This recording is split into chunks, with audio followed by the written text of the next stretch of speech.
dia mbola amin'ny fifaliana mandrakariva no ahafahana miaraka amintsika ao anatin'izao fampahirezana fo izao. Vavakisika Jehovandriamanitra ray,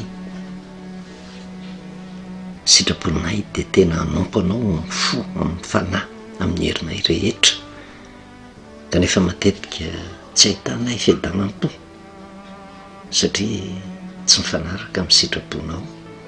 Te hivavaka marina izay kanefa ny olona hitarika anay ho amin'ny marina tompo indraindray mampisalasala, dia mangataka ny fanahinao mba hiasa, nanokatra ny saina mampanahy ny olonao ao anatin'ny fahoriana, ao anatin'ny fikatsahana ny marina mba hitondra fifaliana sy fanantenanao azy, ary ahery azoto amin'ny fanarahana anao.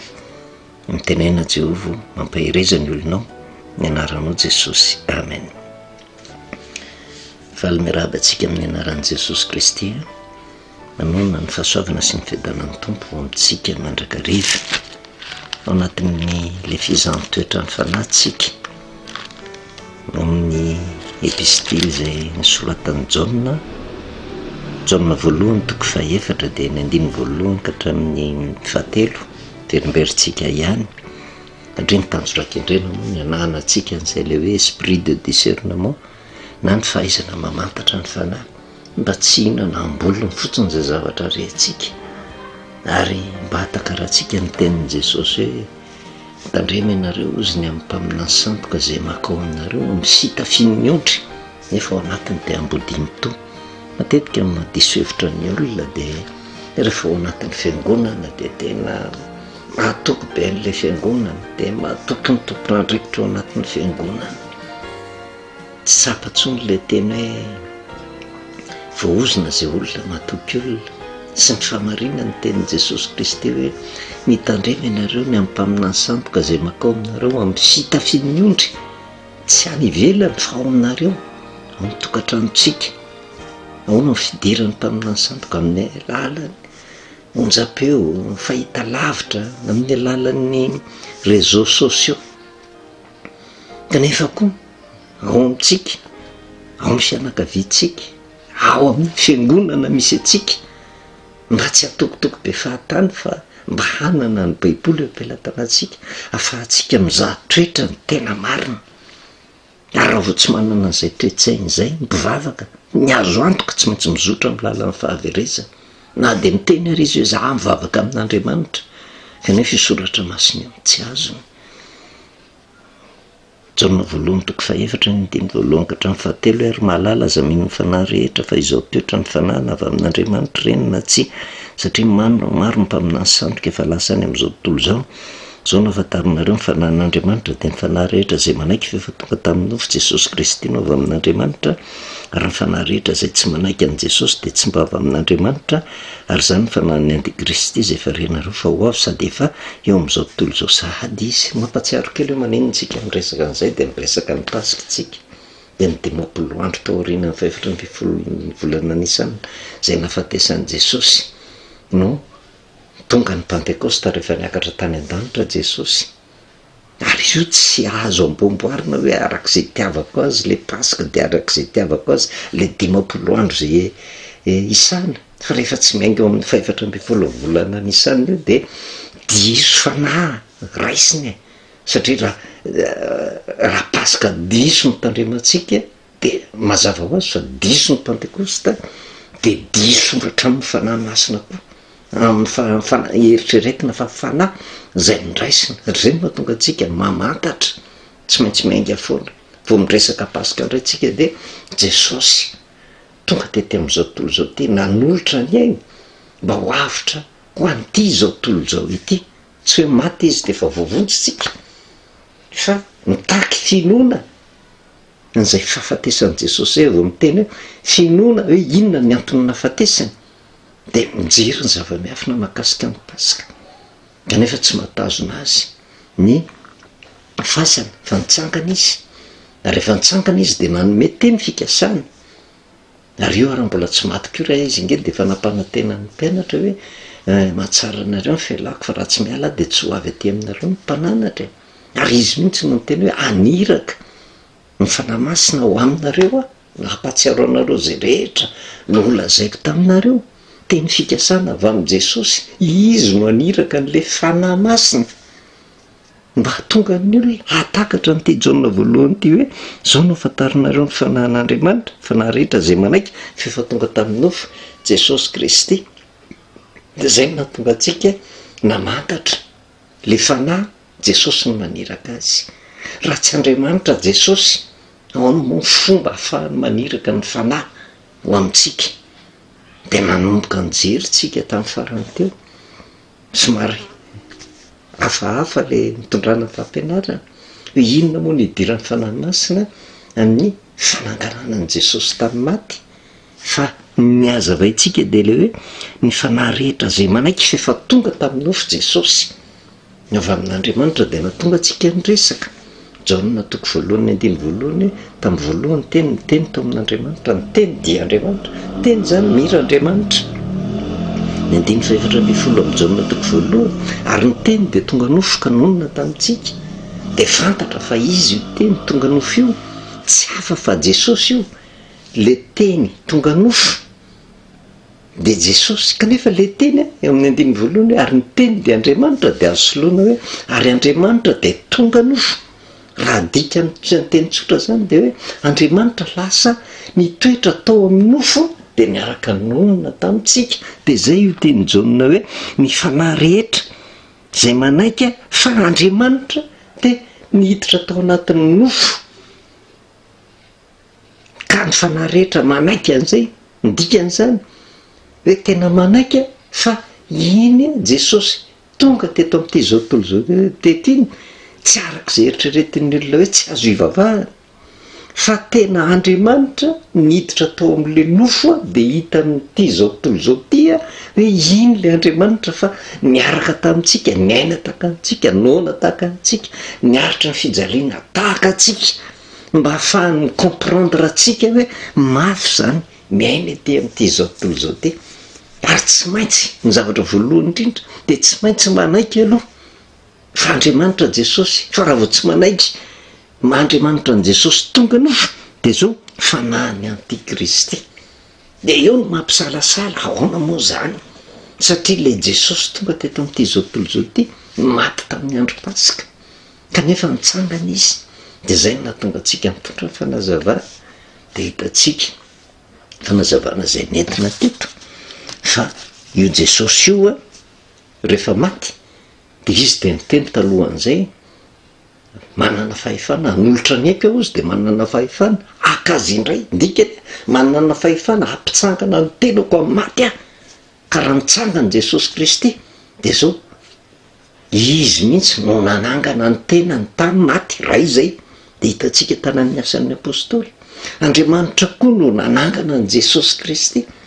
De hitatsika ihany koa tao amin'ny Romanina fa ny fanahy koa de nanangana an'i Jesosy tamin'ny maty.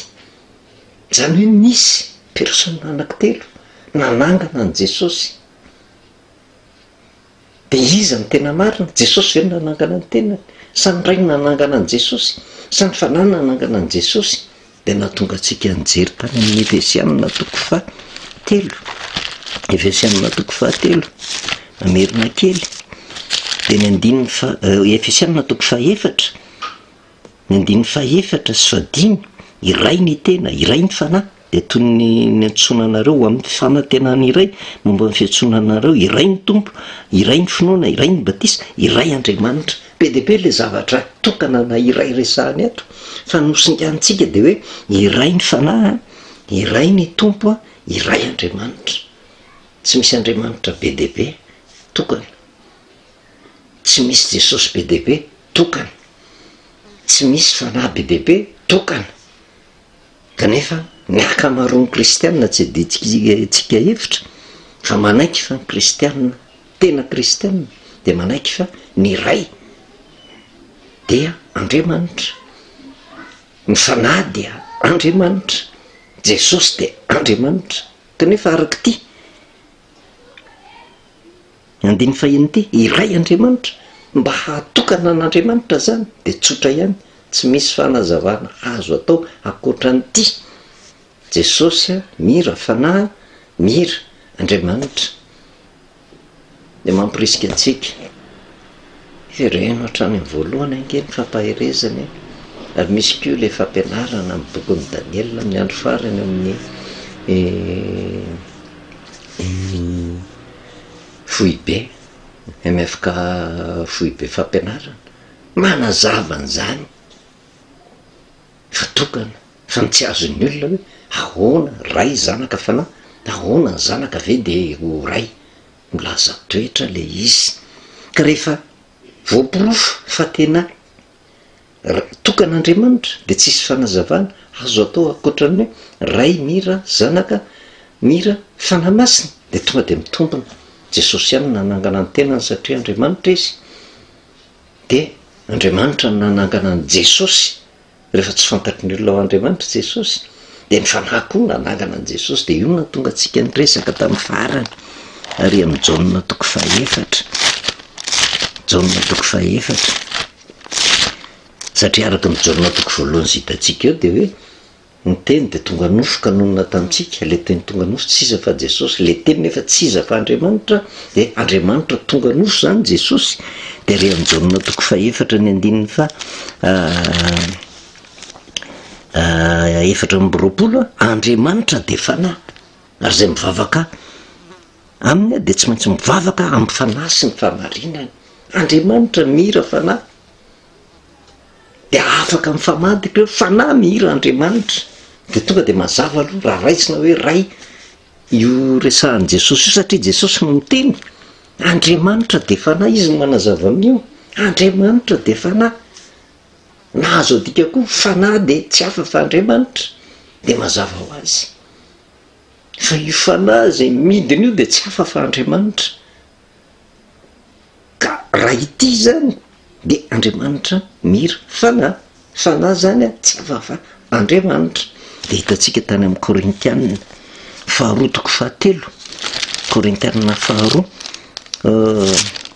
toko fahatelo, de zao no voasoratra eo andiny fafito amby folo, ary ny tompo zany fanahy zany kanefa tsy hafa ty tompo zay resahan'ny Paoly ty fa Jesosy, zany hoe Jesosy koa zany de tsy hafa fa fanahy. De marina loatra zany satria hozy sika hoe tokan'Andriamanitra tsy misy fanazavana azo atao akoatran'ny hoe Jesosy tsy hafa fa ny ray, tsy hafa fa ny fanahy, tsy misy Andriamanitra telo.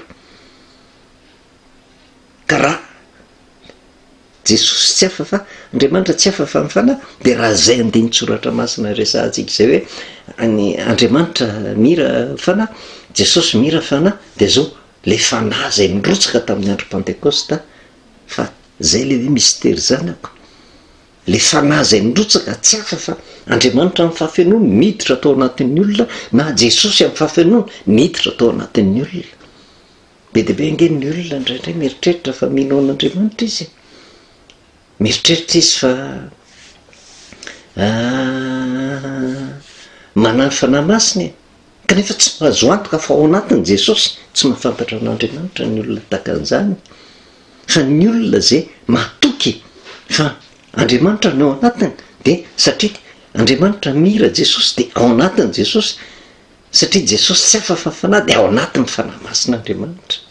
Fa saingy tamin'izany vanim-potoana zany tsy takatry ny mpianatra, fa tsy maintsy nazavaina tsikelikely fomban'i Jesosy io.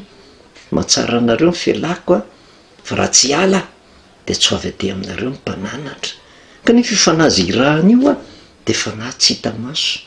Io le niresahantsika hoe pneuma, afaka mifehy ny psyché-n'le olona zay mitoetra ao anatin'le somany, le tenany. Tsy afaka manao ninina ny olona raha tsy feheziny io pneuma io. Kanefa io pneuma io misy karazany roa, de misy pneuma tsara, io le fanahy avy amin'Andriamanitra, misy ny pneuma ratsy, io le fanahin'ny antikristy na fanahin'ny démonie. Raha vao miteny hoe fanahy démonie de fanahin'ny antikristy foana zany, manohatra tsy manaiky an'Andriamanitra, zay tonga teto amin'ity zao tontolo zao ity.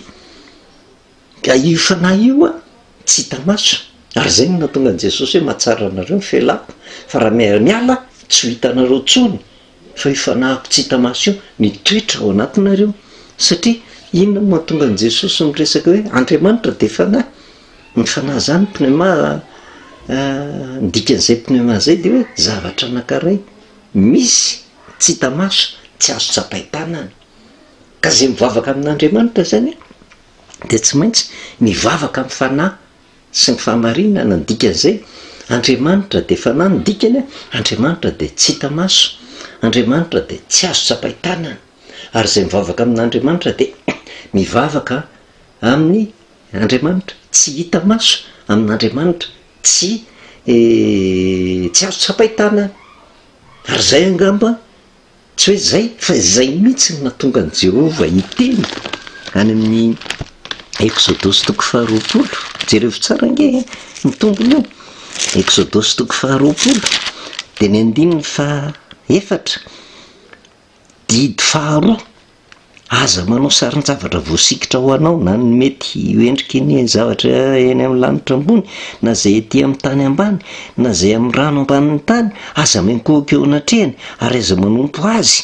Fa zao Jehovah Andriamanitra io de Andriamanitra saro-piaro ka mamaly ny heliko ny ray amin'ny zanaka izy hatramin'ny zafiafy sy ny zafindohalika, de amin'izay mankahala nefa kosa mamindra fo amin'ny olona rivo mandimby zay tia ka mitandrina ny didiko. Zany hoe raha mivavaka amin'andriamanitra ianao zany de aza manao sarin-javatra voasikotra ary ny teny lalidalina kokoa ampitain'i Jehova ao anatin'izay hoe rehefa mivavaka amin'andriamanitra ianao de mivavaka amin'ny zavatra tsy hita, mivavaka amin'ny zavatra tsy azo tsapaitanana.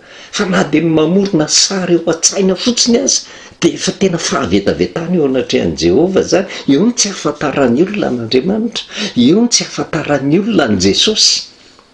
Rehefa mivavaka amin'ny Jesosy ianao de mivavaka amin'ny tsy hita maso satria Andriamanitra izy. Fanontaniana mipetraka nefa iza ara le Jesosy hitan'ny olona teto amin'izao tontolo izao, io nge tsy azon'ny olona. Izay no mahatonga ny Jaona teny hoe ny fanahy zay manaiky fa efa tonga tamin'ny nofo Jesosy. Ny dikany ny fanahy zay manaiky fa Andriamanitra de nono natao anatin'ny nofo. Zay no fanahy avy amin'Andriamanitra, tsy azon'ny olona zay. De eo no mampisalasala araka ny resahako hoe tsy misy Jesosy be dehibe ange, tokana ihany Jesosy ao anatin'ny baiboly, fa ny fatakarana sy ny fomba fivavahana amin'io Andriamanitra ao anatin'ny baiboly io tsy mitovy. Misy mivavaka Jesosy ihany no antsony sisy manao sary sikotra ao an-tsaina arak'izay itiavany azy. Zay mifefarany diso mivavaka asandratra fa hitarika ny olona ho amin'ny fahaverezana. Ka le fizaho toetra ny fanahy mila mamantatra zay, ary zay indrindra nahatonga an' Jesosy. Raha niaraka tamin'ny mpianatra izy any amin'ny Matthieu toko 7:20, Matthieu toko 7:20 mizaha toetra ny fanahy, 7:20, 7:20. Melohany andehanan'ny Kristiany amin'ny raha an-lanitra, melohany andrahany an'le fanahy. Kanefa le fanahy araka ny hitantsika ito mitompo zany fanahy zany, miray zany fanahy zany. Ny fanahy moa de Andriamanitra raha teo de ozy ny lazain'i Jesosy. Ary Jesosy, iza le Jesosy? Io le teny tonga nofo. Iza le Jesosy? Io le Andriamanitra niara-nonona tamintsika nitsangana tamin'ny maty. Io le Jesosy nitsangana tamin'ny maty, zay ny tenany ihany nanangana ny tenany. Zay Andriamanitra no nanangana an' Jesosy, zay ny fanahy no nanangana azy, de eo no mbola hitondrantsika fanazavany.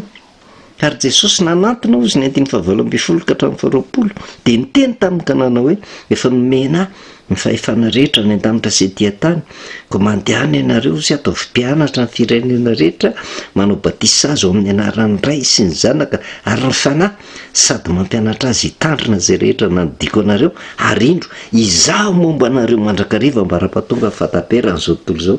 Nandikan'izany hoe izaho momba anareo mandrakariva mandra-pahatonga ny fataperan'izao tontolo izao. Nefa Jesosy lasa niakatra any an-danitra raha ho raisitsika hoe mivatana be iny niakatra tany. Fa ny dikan'izay de hoe aza matahotra nareo fa za aho aminareo mandra-pahatonga fataperan'izao tontolo izao. Ka ao amintsika nefa tsy hita maso, tsy azo tsapaitanana, miatakaran'ny olona tena fivavahana marina nahatonga an' Jesosy hiteny an'izay. De eo no aizantsika mizaha toetra ny fanahy. Ka rehefa tena jerevantsika zany raha miverina mamintona ny fizahan-toetra ny fanahytsika epistily voalohany anjona fantatritsika fa mitompo zany fanahy zany dia mbola apahana fanazavany ty fa hidirantsika lalandalina izy io hoe ry malala ny andiny voalohany ka hatramin'ny fahatelo fantatritsika fa Jesosy mitompo zany fanahy zany dia io ny resahantsika hoe misy fanahy karazany efatra resahana ke ajaona dia le fanahy le tena fanahy masin'Andriamanitra mihitsy zay tsisa na io ny ray na io ny zanaka na ny fanahy satria mitovy ihany ireo.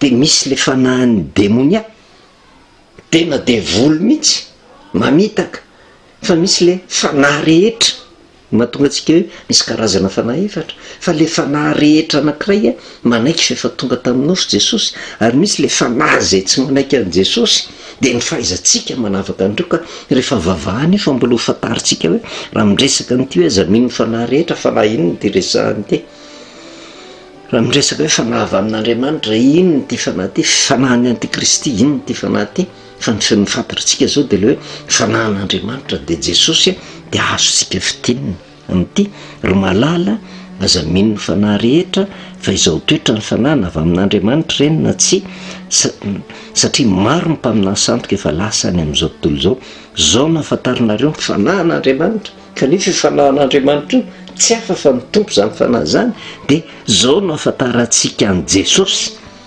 dia ny fanahy rehetra zay manaiky fa efa tonga tamin'ny nofo Jesosy Kristy no avy amin'Andriamanitra. Zany hoe ao anatin'ny fizahan'ny toetra ny fanahy dia ohatra midika zao toetra ny Jesosy zay ivavahanao, zao toetra ny ray zay ivavahanao, zao toetra na ny fanahy zay tena lazainao fa ao aminao io aza dia raha tsy voavahanao andininy telo fa aza raisinao tsotsotra fa milaza mifono zavadalina io Jaona voalohany toko fahaefatra andiny voalohany ka hatramin'ny fahatelo io tsy vitantsika koa nefa ny anana zay esprit de discernement zay raha tsy olona mazoto mianatra mihaino tenin'Andriamanitra mandinika ny soratra masina mandrakariva dia matoky sy mino fa Andriamanitra no nomeny fanahy ny faharetana ao anatintsika fa afaka isika misaotra anao Jehovah Andriamanitra ray amin'ny teninao zay tonga zay mampafantatra anay ny alali ny teninao miankatany aminao dia mba tsisy anampitsofona fanana fanetretena indrindra izahay mpitarika mihitsy tompo miny manampitsofona manoloana ny famarinany teninao dia mamindrafo aminay sokafo ny maso ny olonao tsiraray avy tompo banana ny fanomezam-pahasoavana zay tsy nananany hatramin'izay dia fahaizana mamantatra na ny fanahin'Andriamanitra na ny fanahin'Antikristy misaotra indrindra ray amin'ny anaranao Jesosy amen. Nao velomantsika amin'ny anaran'i Jesosy mamonona fahasoavana sy ny fiadanan'ny tompo ho amintsika mandrakariva.